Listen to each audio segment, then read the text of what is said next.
الحمد لله رب العالمين والصلاة والسلام على سيد الأنبياء والمرسلين وعلى آله وأصحابه أجمعين. أما بعد، أعوذ بالله من الشيطان الرجيم. بسم الله الرحمن الرحيم. وإذا سألك عبادي عني فإني قريب أجيب دعوة الداعي إذا دعان فليستجيبوا لي وليؤمنوا بي لعلهم يرشدون. صدق الله العظيم. قال النبي صلى الله عليه وسلم: ليس شيء أكرم على الله من الدعاء، أو كما قال عليه الصلاة والسلام. اللهم صل على سيدنا محمد وعلى آل سيدنا محمد وبارك وسلم. اللهم صل على سيدنا محمد وعلى آل سيدنا محمد وبارك وسلم. اللهم صل على سيدنا محمد وعلى آل سيدنا محمد وبارك وسلم.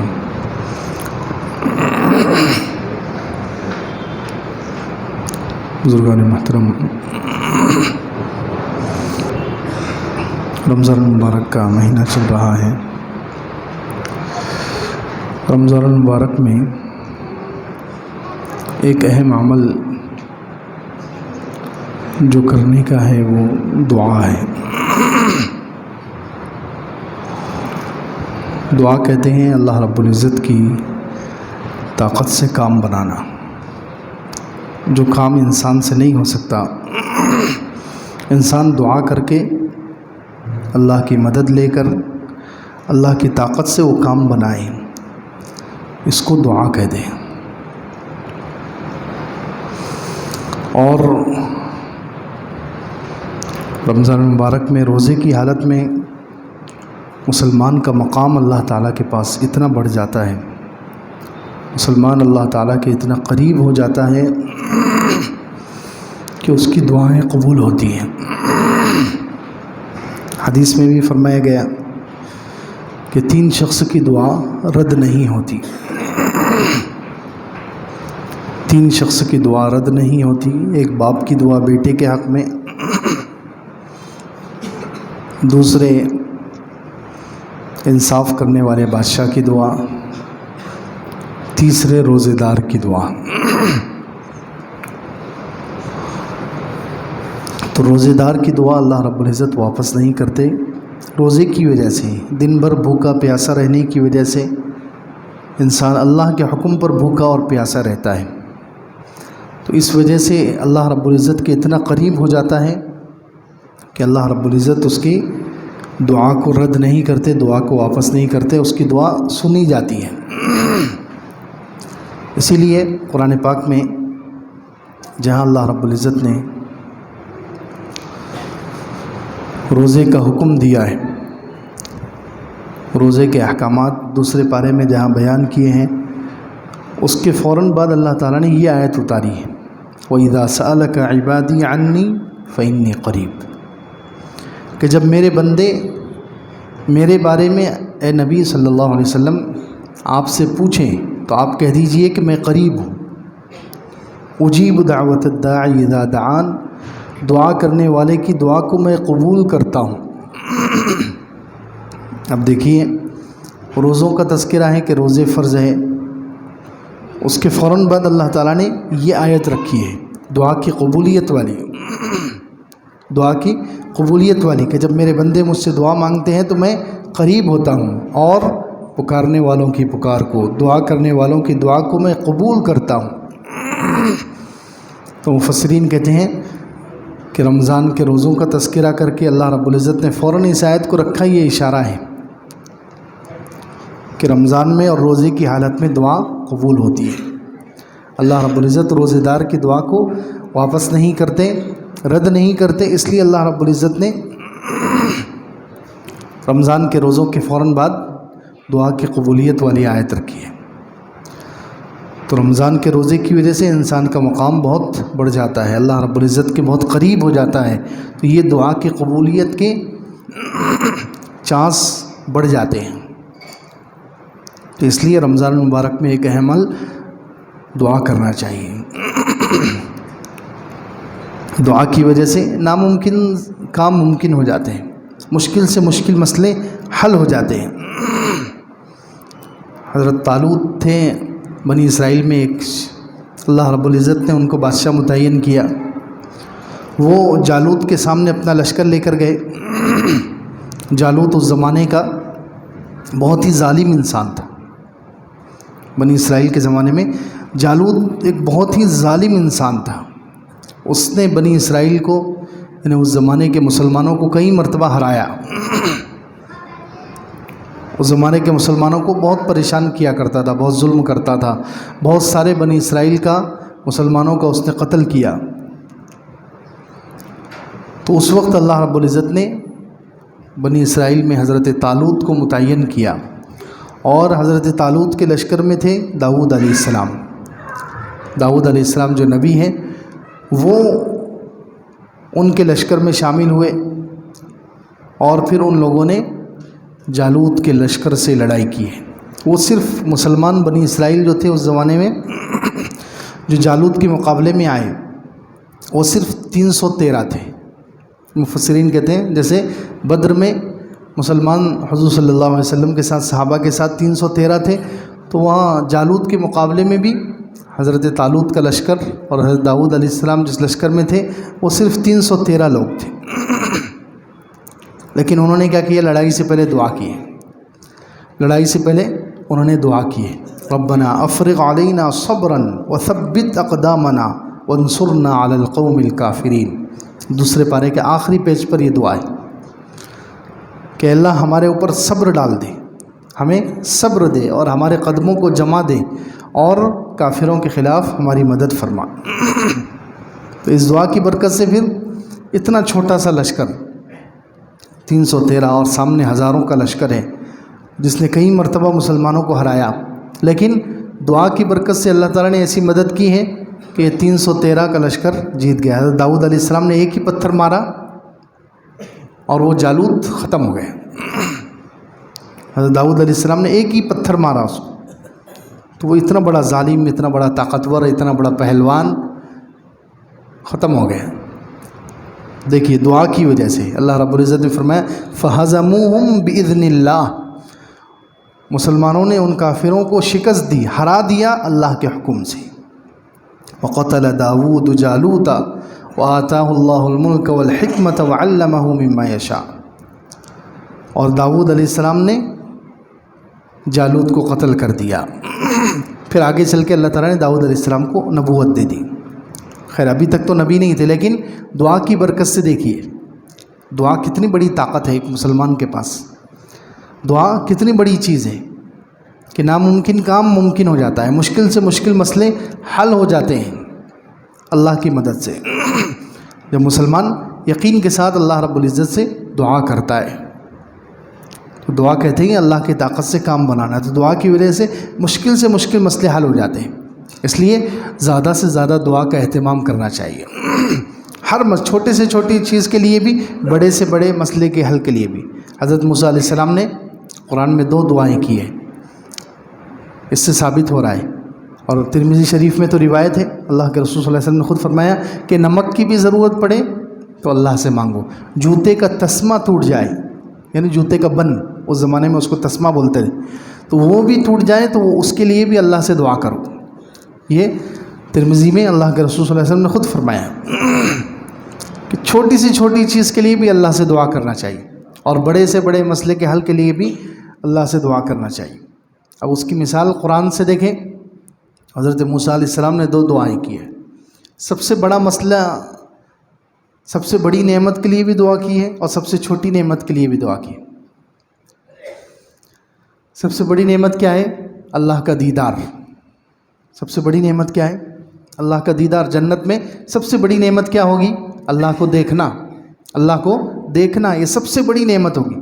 ساری نعمتیں ایک طرف، انسان ساری نعمتیں استعمال کرے گا، لیکن جب اللہ رب العزت کو دیکھے گا جنت میں تو اسے محسوس ہوگا کہ باقی ساری نعمتیں اس کے سامنے بالکل ہیچ ہے، کمزور ہے۔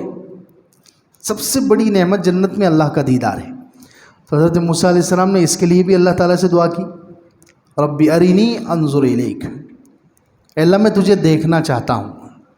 90 پارے میں اے اللہ میں تیرا دیدار کرنا چاہتا ہوں، میں تجھے دیکھنا چاہتا ہوں۔ اللہ رب العزت نے فرمایا قال لن ترانی، تم ہرگز مجھے نہیں دیکھ سکتے، یعنی دنیا میں طاقت نہیں ہے، دنیا میں کسی آنکھ میں اللہ تعالیٰ نے وہ طاقت نہیں رکھی کہ وہ اللہ رب العزت کے دیدار کو برداشت کر سکے۔ ہاں جنت میں اللہ رب العزت خود طاقت دے دیں گے، جنت میں اللہ رب العزت خود ایمان والوں کو ان کی آنکھوں میں اللہ تعالیٰ وہ طاقت دے دیں گے کہ ایمان والے اللہ تعالیٰ کا دیدار کریں گے، لیکن دنیا میں نہیں۔ تو بات چل رہی ہے کہ حضرت موسیٰ علیہ السلام نے سب سے بڑی نعمت کے لیے بھی اللہ سے دعا کی ہے کہ اللہ میں تیرا دیدار کرنا چاہتا ہوں، سب سے بڑی نعمت ہے۔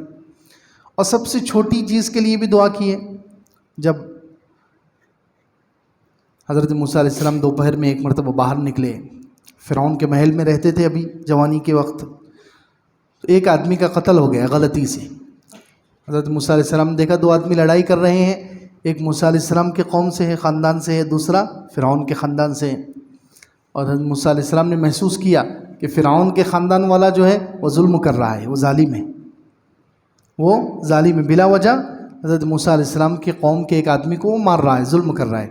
تو حضرت موسیٰ علیہ السلام نے اس کی مدد کرنے کی کوشش کی، اور فرعون کے قوم کا جو آدمی تھا اس کو تنبیہ کرنے کے لیے، مارنے کا ارادہ نہیں تھا، اس کو سدھارنے کے لیے بس ایک گھوسا لگایا، ایک مکہ مارا، اور اسی میں اس کا کام تمام ہو گیا۔ ایک ہی گھوسے میں وہ انتقالی ہو گیا۔ حضرت موسیٰ علیہ السلام کو مصر چھوڑ کر جانا پڑا۔ تو جب مصر چھوڑ کر مدین پہنچے، کیونکہ فرعون اور فرعون کی ساری فوج پولیس حضرت موسیٰ علیہ السلام کے پیچھے لگ گئی، حضرت موسیٰ علیہ السلام جب مدین پہنچے تو مدین جا کر حضرت موسیٰ علیہ السلام نے وہاں کی دو لڑکیاں کھڑی ہوئی تھی، ان کی بکریوں کو، جانوروں کو پانی پلایا، اور پانی پلانے کے بعد پھر اللہ رب العزت سے اس وقت دعا کی ہے رب انی لما انزلت الی من خیر فقیر، 20ویں پارے میں ہے سورہ قصص میں، کہ اللہ تو جو بھی خیر نازل کرے، جو بھی خیر، دیکھیے بھلائی کا کوئی ذرہ، اے اللہ فقیر میں اس کا محتاج ہوں۔ دیکھیے کیونکہ اب یہاں مدین میں پہنچے، مسافر تھے، نہ گھر ہے، نہ کچھ کمائی ہے، نہ کھانے کا کوئی انتظام ہے، نہ بیوی ہے، کچھ بھی نہیں ہے، نہ رشتہ داری ہے، جان پہچان کچھ بھی نہیں ہے۔ ہر چیز کی ضرورت ہے، ہر چیز کی ضرورت ہے، کھانے کی ضرورت ہے، رہنے کی ضرورت ہے، ٹھکانے کی ضرورت ہے، نوکری کی ضرورت ہے، بیوی کی ضرورت، ساری ضرورتیں ہیں۔ تو اللہ رب العزت سے کیا مانگا؟ رب انی لما انزلت الی من خیر فقیر، اللہ تو جو بھی خیر، کوئی چھوٹی سی چھوٹی بھی بھلائی ہے اللہ تو مجھے دے گا تو میں اس کا محتاج ہوں، میں فقیر ہوں۔ تو دیکھو چھوٹی سی چھوٹی چیز کے لیے بھی دعا کی ہے، اور بڑی سے بڑی چیز کے لیے بھی دعا، بڑی سے بڑی نعمت اللہ کا دیدار ہے، اس کے لیے بھی اللہ تعالیٰ سے مانگا، اور چھوٹی سے چھوٹی ضرورت ہے، کھانا ہے، پینا ہے، مکان ہے، لباس ہے، ٹھکانہ ہے، بیوی ہے، تھوڑی بھی خیر اللہ تیری طرف سے مل جائے، چھوٹی سی چھوٹی بھلائی مجھے مل جائے، میں اس کا محتاج ہوں، فقیر ہوں۔ تو اللہ رب العزت نے دعا کر کے پھر ان کے لیے سب چیزوں کا انتظام کر دیا۔ ایک ہی دعا میں اللہ رب العزت نے اتنی محتاجگی ظاہر کی، حضرت موسیٰ علیہ السلام نے اتنی عاجزی ظاہر کی، سبحان اللہ، اپنے آپ کو اتنا چھوٹا بنا کر کے پیش کیا کہ اللہ رب العزت کو ترس آ گئے، اور اللہ رب العزت نے پھر 10 سال کے لیے ان کے گھر کا انتظام کر دیا، کھانے کا انتظام ہو گیا، نوکری کا انتظام ہو گیا، اور خوبصورت اور باحیا بیوی کا انتظام ہو گیا، سارے اتنی سی دعا میں۔ تو خیر بڑی سے بڑی چیز بھی اللہ سے مانگنا چاہیے، اور چھوٹی سی چھوٹی چیز بھی اللہ سے مانگنا چاہیے، اور دعا میں عاجز، اپنے آپ کو جتنا چھوٹا بنا کر کے پیش کریں گے اتنا جلدی دعا قبول ہوتی ہے، تیزی سے دعا قبول ہوتی ہے۔ تو اس لیے رمضان المبارک کا ایک خاص عمل دعاؤں کا اہتمام ہے کہ ہم زیادہ سے زیادہ دعا میں وقت گزاریں، دعا سے مشکل کام حل ہو جائیں گے، ناممکن سے ناممکن چیزیں حل ہو جائیں گی۔ حضرت امام بخاری رحمۃ اللہ علیہ کے بارے میں ہم سنتے ہیں کہ بچپن میں نابینا تھے، بچپن میں وہ نابینا تھے، آنکھوں سے نظر نہیں آتا تھا، آنکھوں کی روشنی چلی گئی، تو ان کی والدہ نے اللہ تعالیٰ سے دعا کی، ایک مرتبہ نہیں، مسلسل دعا کرتی رہی کئی مہینوں تک، آج تو اللہ معاف کرے، دعا کا ایک ادب یہ بھی ہے، دعا کا ایک ادب یہ بھی ہے کہ اللہ رب العزت سے مانگنا ہے، لگاتار مانگنا چاہیے، انسانوں کے جیسا نہیں۔ ہم تو اللہ تعالیٰ کو بھی نعوذ باللہ انسانوں کے جیسے ہی سمجھ رہے ہیں کہ ہم کسی انسان کے پاس جاتے ہیں، اس سے ایک مرتبہ مانگا، 2 مرتبہ کچھ قرض مانگا، کچھ مانگا، نہیں دیا تو دوبارہ ہم اس کے پاس جاتے ہی نہیں۔ تو ہم نے اللہ تعالیٰ کے ساتھ بھی یہی مسئلہ کر لیا، ہم اللہ تعالیٰ سے بھی 1-2 مرتبہ مانگتے ہیں اور بس۔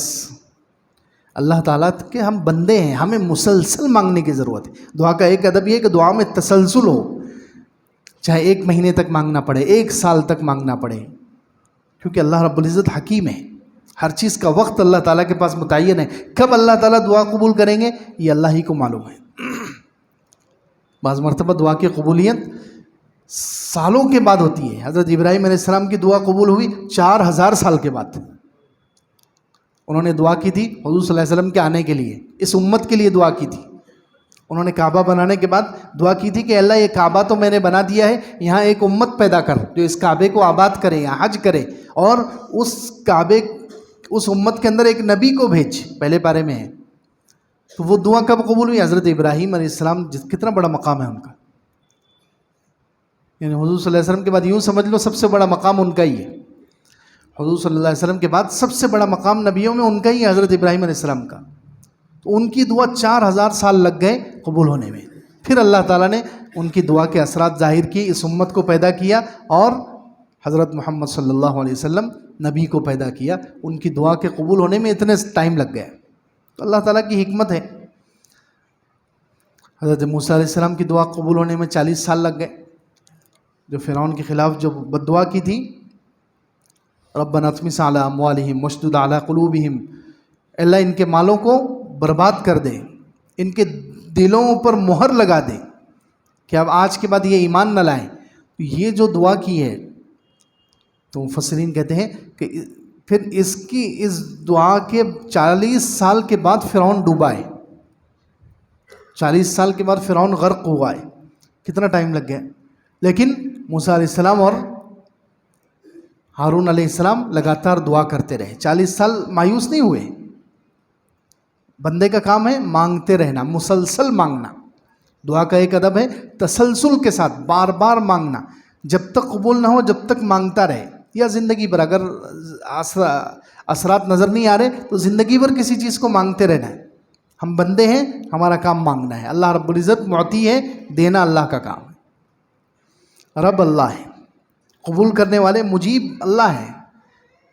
ہمیں یقین ہونا چاہیے کہ اللہ رب العزت مجیب ایک اللہ تعالیٰ کا نام ہے کہ اللہ تعالیٰ دعاؤں کو سنتے ہیں، قبول کرتے ہیں۔ حضرت صالح علیہ السلام نے اپنی قوم سے کہا تھا یہ جملہ، ان ربی قریب مجیب، میرا رب قریب ہے اور مجیب دعاؤں کا قبول کرنے والا ہے۔ اللہ رب العزت دعاؤں کا قبول کرنے والا ہے، قریب ہے اور دعاؤں کو سننے والا، دعاؤں کا قبول کرنے والا ہے۔ یقین ہونا چاہیے کہ اللہ رب العزت دعاؤں کو سنتا ہے، دعاؤں کو قبول کرتا ہے۔ جس کا جتنا یقین ہوگا وہ بار بار دعا کرے گا۔ اللہ تعالیٰ کے اس نام پر یقین ہونا چاہیے کہ اللہ تعالیٰ مجیب ہے، دعاؤں کو سنتا ہے، اللہ رب العزت دعاؤں کو قبول کرتا ہے۔ قرآن میں اللہ تعالیٰ نے نبیوں کے واقعات اسی لیے بیان کیے ہیں تاکہ ہمیں یقین آئے کہ اللہ تعالیٰ سنتے ہیں، اللہ تعالیٰ قبول کرتے ہیں، اللہ تعالیٰ سنتے بھی ہیں اور اللہ تعالیٰ دعا قبول بھی کرتے ہیں۔ اس لیے اللہ تعالیٰ نے قرآن میں نبیوں کے واقعات بیان فرمائے، وَلَقَدْ نَادَانَا نُوحٌ فَلَنِعْمَ الْمُجِيبُونَ، نوح نے ہم کو پکارا تھا، ہم کتنا بہترین جواب دینے والے ہیں، کتنے بہترین قبول کرنے والے ہیں۔ اللہ تعالیٰ نے فرمایا 23 پارے میں، وَلَقَدْ نَادَانَا نُوحٌ فَلَنِعْمَ الْمُجِيبُونَ، نوح علیہ السلام نے ہم کو پکارا تھا تو ہم کتنا بہترین قبول کرنے والے ہیں۔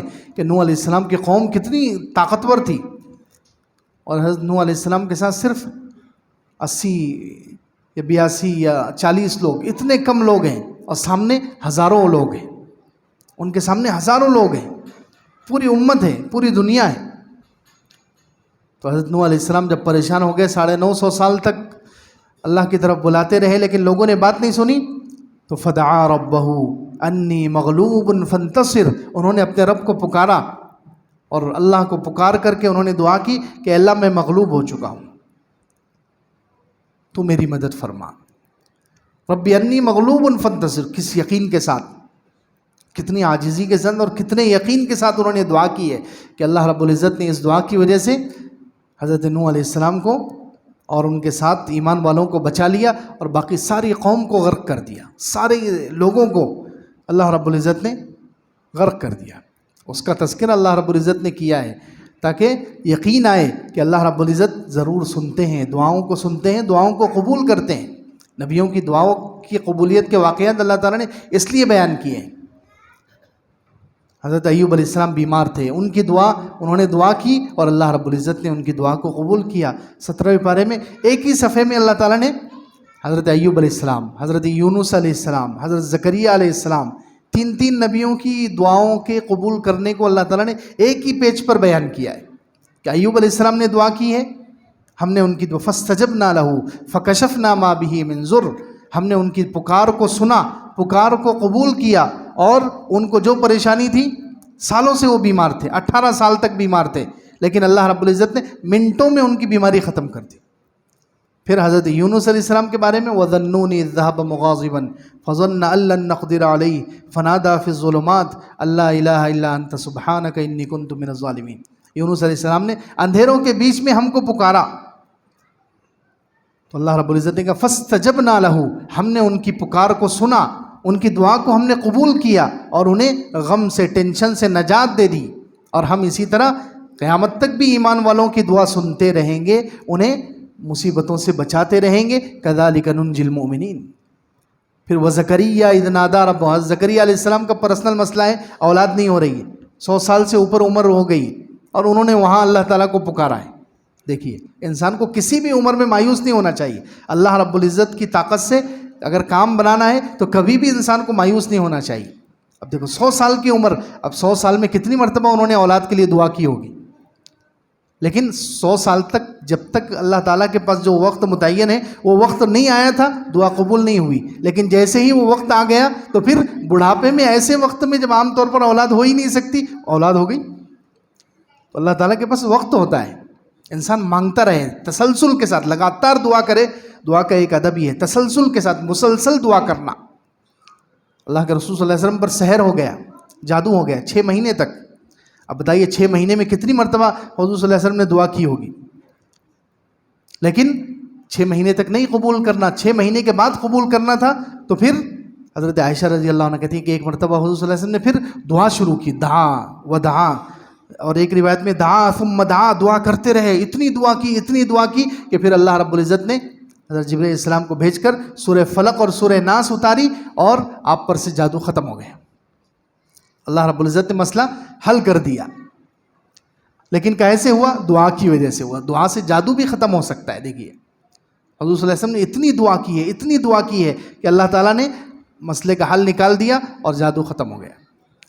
تو دعا کا ایک ادب یہ ہے کہ تسلسل کے ساتھ لگاتار دعا کرنی چاہیے، جب تک قبول نہ ہو بار بار اللہ سے مانگنا چاہیے۔ انسانوں کی طرح نہیں کہ ہم انسانوں سے 1 مرتبہ مانگتے ہیں، 2 مرتبہ، کسی لیڈر کے پاس چلے گئے، کسی کے پاس چلے گئے، 1-2 مرتبہ نہیں دیا تو ہم واپس آ جاتے ہیں اور اکڑ کے بیٹھ جاتے ہیں۔ اللہ رب العزت کے ساتھ یہ رویہ نہیں ہونا چاہیے۔ اللہ تعالیٰ تو ہمارے رب ہیں، ہمیں سالوں تک مسلسل دعا کرتے رہنا چاہیے، کیونکہ اللہ رب العزت کا نام ہے مجیب، اللہ تعالیٰ ضرور قبول کرتے ہیں۔ جب بار بار مانگیں گے اللہ تعالیٰ قبول کریں گے۔ تو دعا میں ایک تو تسلسل ہونا چاہیے، لگاتار دعا کرنی چاہیے۔ دوسرے تضرع، گڑ گڑانا، عاجزی کے ساتھ مانگنا۔ آرڈر نہیں دینا ہے، اللہ رب العزت کو آرڈر نہیں دیا جاتا کہ اللہ تعالیٰ یہ کام کر دو، یہ کام کر دو، یہ کام کر دو، نہیں، عاجزی کے ساتھ گڑ گڑا کر مانگنا چاہیے۔ غزوہ بدر کے موقع پر اللہ کے رسول صلی اللہ علیہ وسلم نے کیسی دعا کی ہے؟ حالانکہ اللہ تعالیٰ نے وعدہ کر لیا، اللہ تعالیٰ نے وعدہ کیا اذ یعدکم اللہ احدی الطائفتین انہا لکم، کہ 2 گروہ میں سے ایک نہ ایک پر آپ کی ضرور مدد ہوگی۔ اللہ تعالیٰ نے پہلے سے ہی وعدہ کیا، یا تو ابو سفیان کا لشکر آپ کو مل جائے گا یا ابو جہل کے لشکر کے خلاف آپ کی اللہ تعالیٰ مدد کریں گے۔ اللہ تعالیٰ نے وعدہ کر لیا۔ پھر بھی جب بدر کے میدان میں پہنچے، اللہ کے رسول صلی اللہ علیہ وسلم نے میدان پر نظر ڈالی تو کافروں کا لشکر تھا 1000 سے زیادہ اور مسلمان 313 یا 319، اتنے کم۔ اس وقت حضرت عمر رضی اللہ عنہ کہتے ہیں، مسلم شریف میں ہے کہ اللہ کے رسول صلی اللہ علیہ وسلم قبلے کی طرف متوجہ ہو گئے، حالانکہ دیکھو اللہ تعالیٰ نے وعدہ کر لیا ہے کہ آپ کی مدد ہونے والی ہے، پھر بھی حضور صلی اللہ علیہ وسلم اپنے حصے کا کام کر رہے ہیں۔ ہمارے پاس تو کوئی وعدہ نہیں ہے کہ آپ کو یہ چیز ملنے والی ہے، پھر بھی ہم دعا نہیں کرتے. اور حضور صلی اللہ علیہ وسلم کو وعدہ ہو چکا ہے، پھر بھی قبلے کی طرف رخ کر کے حضرت عمر رضی اللہ عنہ کہتے ہیں اتنی رو کر گڑ گڑا کر عاجزی سے دعا کی ہے کہ چادر کندھے پر سے گر گئی، اوپر کا حصہ پورا اوپن ہو گیا، اوپر کا حصہ کھل گیا. اتنا روئے، اتنا گڑ گڑائے کہ حضرت ابوبکر کو ترس آ گیا. حضرت ابوبکر کو ترس آ گیا. حضرت ابوبکر نے پیچھے سے آ کر پکڑ لیا اور کہا حسبک، اے اللہ کے رسول اب بس کر دیجئے. حضرت ابوبکر کو یقین ہو گیا. ایک روایت میں حضرت ابوبکر نے کہا کفاک مناشدتک ربک، آپ نے اپنے رب سے جو دعا کی ہے اتنی دعا کافی ہے، ان قریب اللہ تعالیٰ اپنا وعدہ پورا کریں گے اور آپ کی دعا رنگ لائے گی.